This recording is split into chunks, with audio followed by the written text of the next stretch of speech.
శుక్లాం బ్రహ్మ విచారసార పరమాద్యాం జగద్వ్యాపినీం వీణా పుస్తకధారిణీం అభయదాం జాడ్యాంధకారాపహాం హస్తే స్ఫాటికమాలికాం విదదతీం పద్మాసనే సంస్థితాం వందే తాం పరమేశ్వరీం భగవతీం బుద్ధిప్రదాం శారదాం. శ్రీ మహాగణాధిపతయే నమః. శ్రీ మహాసరస్వత్యై నమః. శ్రీ గురుభ్యో నమః. నవగ్రహాల లోపల ముఖ్యమైనటువంటి గ్రహము గురుగ్రహము.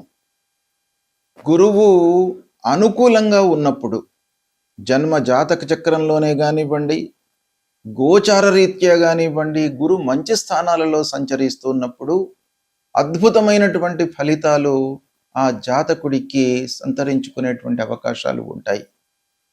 కనుక గురువు యొక్క ప్రభావము చాలా ఉంటుంది. ఆ గురువు ముఖ్యంగా సంపూర్ణ శుభగ్రహము, అంటే స్వయంగా శుభగ్రహమైనటువంటి ఆ గురువు యొక్క దృష్టి కానివ్వండి, కారకత్వం కానివ్వండి, గోచార రీత్యా ఉంటున్నటువంటి స్థానము రీత్యా కానివ్వండి, మనకు ఫలితాలు అనేటువంటివి ఆ జాతకుడికి చాలా ఎఫెక్టివ్గా ఉండేటువంటి అవకాశాలు ఉంటాయి. కనుక గురువు ఏ స్థానాలలో సంచరిస్తున్నాడు, ఇప్పుడు గురువు యొక్క ఎఫెక్ట్ ఎలా ఉంది ద్వాదశ రాశుల వారికి అనే విషయాన్ని మనము తెలుసుకునే ముందు, గురువు ఉత్తమమైనటువంటి ఫలితాలను సాధారణంగా 2, 5, 7, 9, 11 స్థానాలలో గోచార రీత్యా సంచరిస్తున్నప్పుడు శుభ ఫలితాలను ఇస్తాడు. 3, 4, 10 స్థానాలలో సంచరిస్తున్నప్పుడు మధ్యమమైనటువంటి ఫలితాలను ఇస్తాడు. 6, 8, 12 స్థానాలలో సంచరిస్తున్నప్పుడు దుష్ప్రభావాన్ని చూయిస్తాడు. జన్మస్థానంలో సంచరిస్తున్నప్పుడు కూడాను కొన్ని విషయాలను మనం దృష్టిలో పెట్టుకొని మధ్యస్థమైనటువంటి ఫలితాలు ఇచ్చే అవకాశాలు ఉంటాయి. అంతేకాకుండా గురువు యొక్క ఫలితాన్ని మనము క్రోడీకరించి చూడాలి.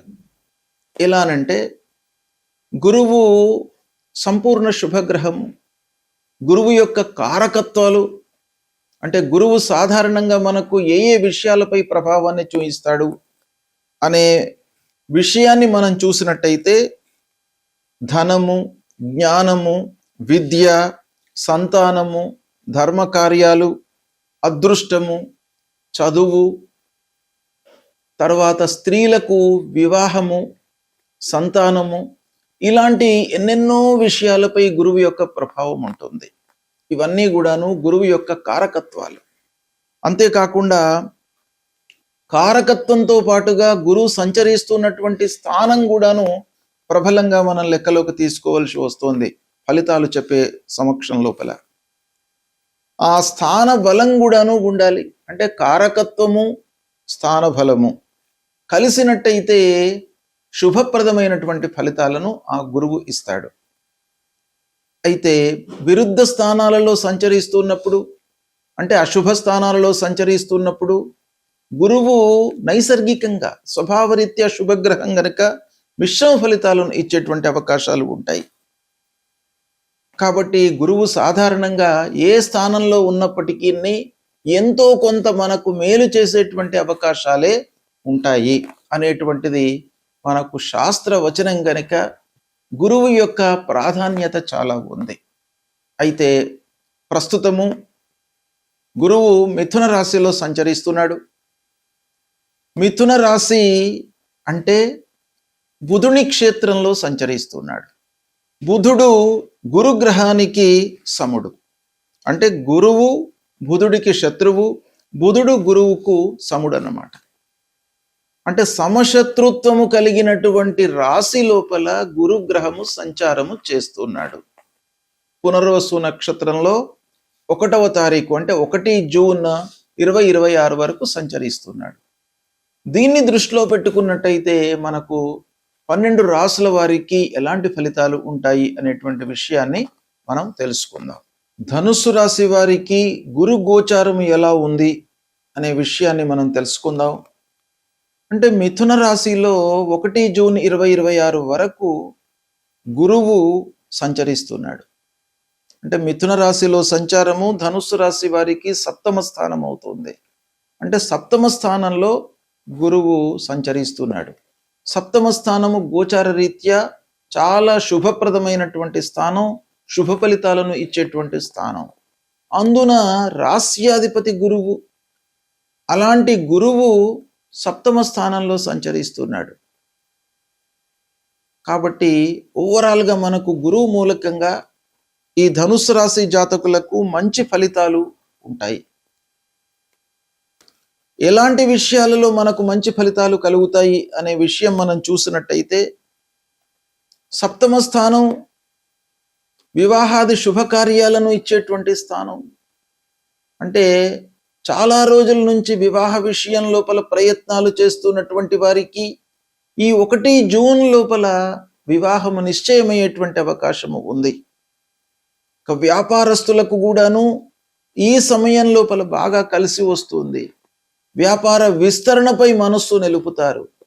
ప్రారంభించినటువంటి పనులు బాగా కలిసి వస్తాయి. సకాలంలో మీరు పూర్తి చేయగలుగుతారు. దాంపత్య సౌఖ్యము ఈ సమయం లోపల ఉంది. అన్యోన్యత బాగా పెరుగుతుంది. ఒకే మార్గంలో, ఒకే మాట లోపల భార్యాభర్తలు, కుటుంబ పెద్దలు, పిల్లలు అందరూ కూడాను నడిచేటువంటి అవకాశాలు ఉన్నాయి. తద్వారా కుటుంబము ఒక ఐక్యతతో ఉన్నట్టయితే చాలా సంతోషం అనేటువంటిది మనకు జీవితంలో కలుగుతుంది. కాబట్టి అలాంటి శుభ సమయము మీకు ఈ 1 జూన్ 2026 వరకు ఉంది. ఓవరాల్గా మనం చూసినట్టయితే వివాహ యోగం కనబడుతుంది. ప్రయత్నాలు ఫలిస్తాయి. వ్యాపార ఒప్పందాలు చేసుకుంటారు వ్యాపారస్తులు. ఈ సమయం లోపల కొత్త వ్యాపారము చేపడతారు. కొత్త ఆర్థికపరమైనటువంటి లావాదేవీలు చేస్తారు.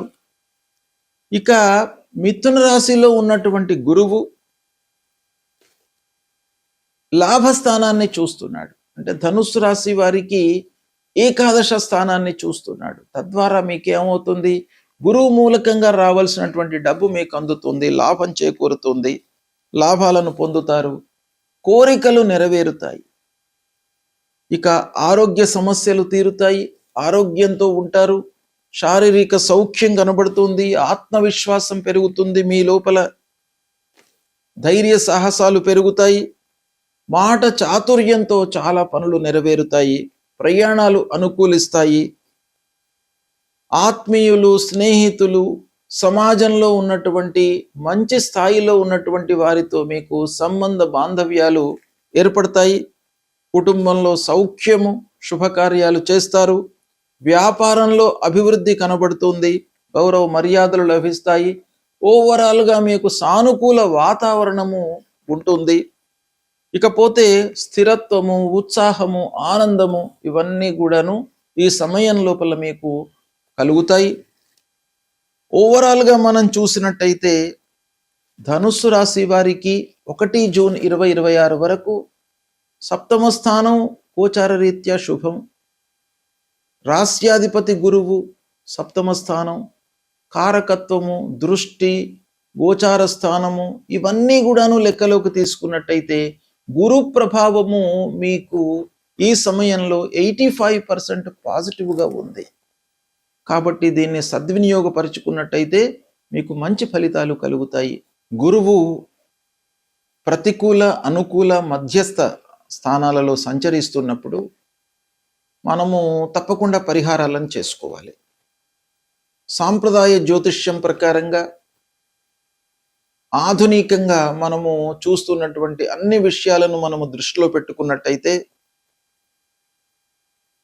శుభస్థానాలలో సంచరించడము, శుభ దృష్టి ఉండడము, గోచార రీత్యా అనుకూలమైనటువంటి స్థానాలలో సంచరించడము, కారకత్వాలు వీటన్నిటిని కూడాను మనం దృష్టిలో పెట్టుకున్నట్టయితే శుభ అశుభ స్థానాలు, పరిహారాలు వీటిని మనము నిర్ణయించుకొని గురువుకు సంబంధించినటువంటి విషయాలలో మనం పరిహారం చేసుకోవాలి. ముఖ్యంగా ఏంటంటే ద్వితీయ, పంచమ, సప్తమ, నవమ, ఏకాదశ స్థానాలలో మంచి ఫలితాలను ఇస్తాడు గురువు. అంటే గోచార రీత్యా ఈ స్థానాల్లో సంచరిస్తున్నప్పుడు శుభ ఫలితాలను ఇస్తాడు. శుభ ఫలితాలను ఇస్తున్నప్పుడు ఆ గురువును మనం పూజించడం మూలకంగా ఏకాగ్రత కలిగేటువంటి అవకాశాలు ఉంటాయి. అంటే గురువుల యొక్క ఇంకా అనుగ్రహం పెరగడానికై మనం చేయాలి. ఇక 3, 4, 10 స్థానాలలో సంచరిస్తున్నప్పుడు మధ్యమమైనటువంటి ఫలితాలను ఇస్తాడు. ఈ మధ్యమమైనటువంటి ఫలితాలను ఇస్తున్నప్పుడు గురువుకు సంబంధించినటువంటి స్తోత్రాలు, పారాయణాలు చేసుకోవాలి. ఇక ముఖ్యంగా అరిష్ట స్థానాలు, దుస్థానాలలో సంచరిస్తున్నప్పుడు మట్టుకు మనము తప్పకుండా పరిహారాలను చేసుకోవాలి.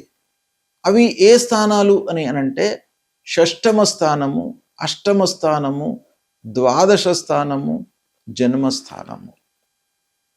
ఈ 4 స్థానాల లోపల కూడాను మొదటి 3 స్థానాలు ముఖ్యంగా 6, 8, 12 ఈ స్థానాలలో సంచరిస్తున్నప్పుడు గురువు ప్రతికూలతనే ఎక్కువగా ఇచ్చేటువంటి అవకాశాలు ఉంటాయి. అయితే స్థానము ప్రతికూలమైనప్పుడు గురువు సహజంగా శుభగ్రహం గనక సహజ శుభగ్రహము ఏ స్థానంలో ఉన్నప్పటికీ మనకు 40% వరకు మంచి ఫలితాలను ఇచ్చే అవకాశాలు ఉంటాయి.